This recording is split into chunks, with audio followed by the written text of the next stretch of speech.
the narrative of kind of how the West was won begins to change over time, and people are just beginning to see that it isn't just this black and white, cowboys versus Indians kind of thing, and that's the way that it's been portrayed in media or popular culture or movies. Get to higher ground! Anyone who's ever gone to school in the U.S. probably remembers these 3 words from history class: Custer's Last Stand. So the event referred to as Custer's Last Stand was a battle that took place on the northern plains, what we call Montana today, in late June of 1876. The story goes that Custer, who was a Civil War hero, a very gallant officer in the 7th Cavalry, was attacked in a sneak attack by a huge group of Native people led by Sitting Bull. And it was a shocking defeat. He gallantly fought to the last. There are all these paintings of him standing next to his fallen horse and comrades with, a pistol in each hand. And his entire unit was wiped out. And this sent shockwaves throughout the nation and spurred the U.S. military to crack down on Native nations and protect what they termed innocent settlers from Native warriors who were the villains in this story, who stood in the way of westward expansion. So that's the story most of us know. What the textbooks don't necessarily teach students is the settlers were there illegally. The area where the battle took place, gold had recently been discovered in the Black Hills, which under the Treaty of Fort Laramie had been promised to Lakota Nation for all time. And Lakota Nation continues to contest this. And so these settlers were there against U.S. treaty law, and Native people were rightly defending themselves. And then the military came in and faced with the choice between upholding treaty law and telling the settlers, forcibly removing the settlers. They chose to protect settlers who were breaking the treaty law. In addition to that, Custer wasn't tricked. He wasn't led into a trap. He knew very well, he had sent his scouts out. He knew very well there was an encampment of men, women, and children, the entire community, along a river that Lakota people call the Greasy Grass. It's called the Little Bighorn in Western sources. And he had had a military success in 1868.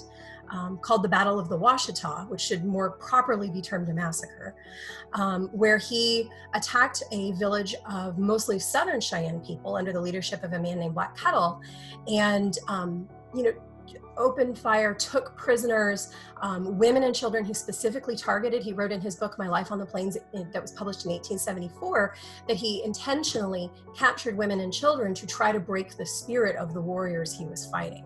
And Custer specifically was trying to recreate that violence. So when we think about Custer's Last Stand or the Battle of the Little Bighorn or whatever we want to call it, we should think of it as a successful defense by Native people against an attempted act of genocide.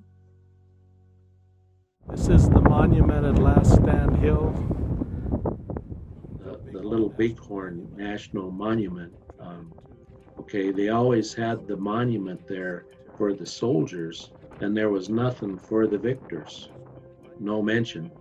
Growing up, we find, in our American Indian Studies programs that most students never got that part of the history.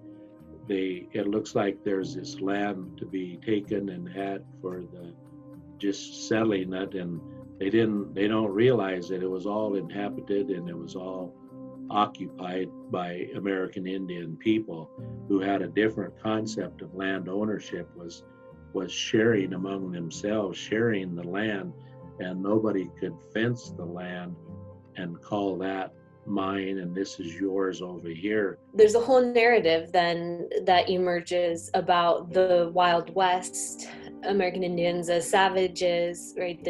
That justify the need to conquer them or take their land.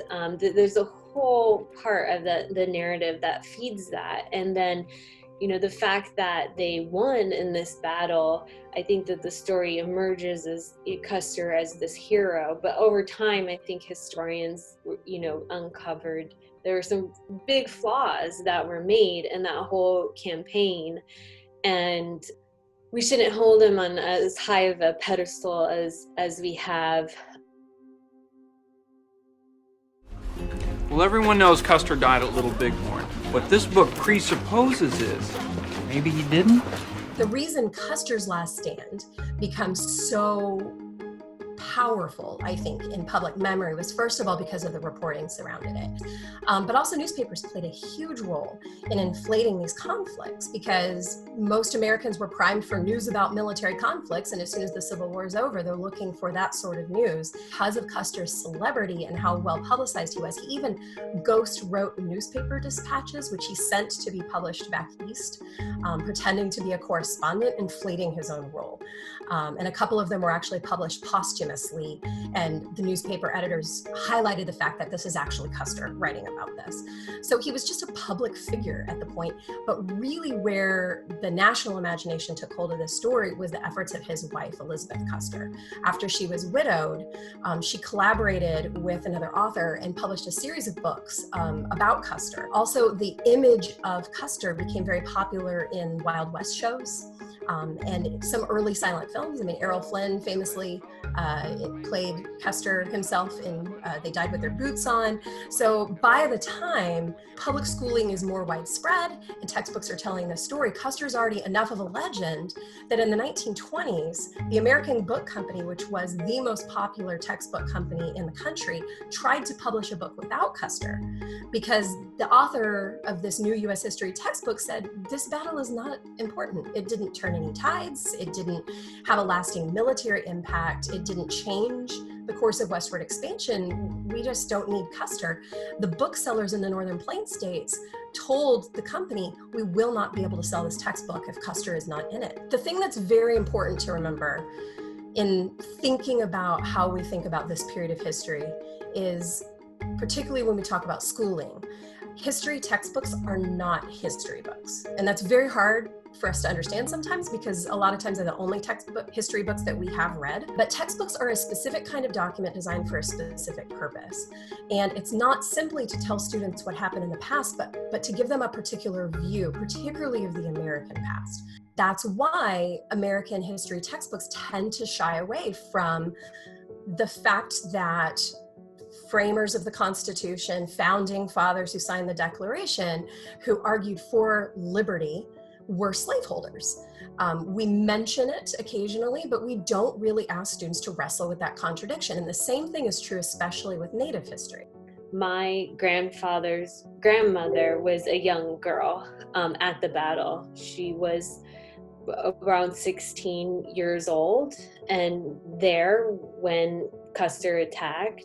So that history was really passed down to me through my grandfather. I grew up in South Dakota and went to public school. Those histories weren't really brought into the classroom necessarily, and I almost in a way that I just never even put two and two together of my own family history and how it tied into the content or the curriculum that we were learning in school. And so the role that a exciting battle like Custer's Last Stand plays in the textbook is actually remaking American identity, but that's at the expense of Native people and their sovereignty.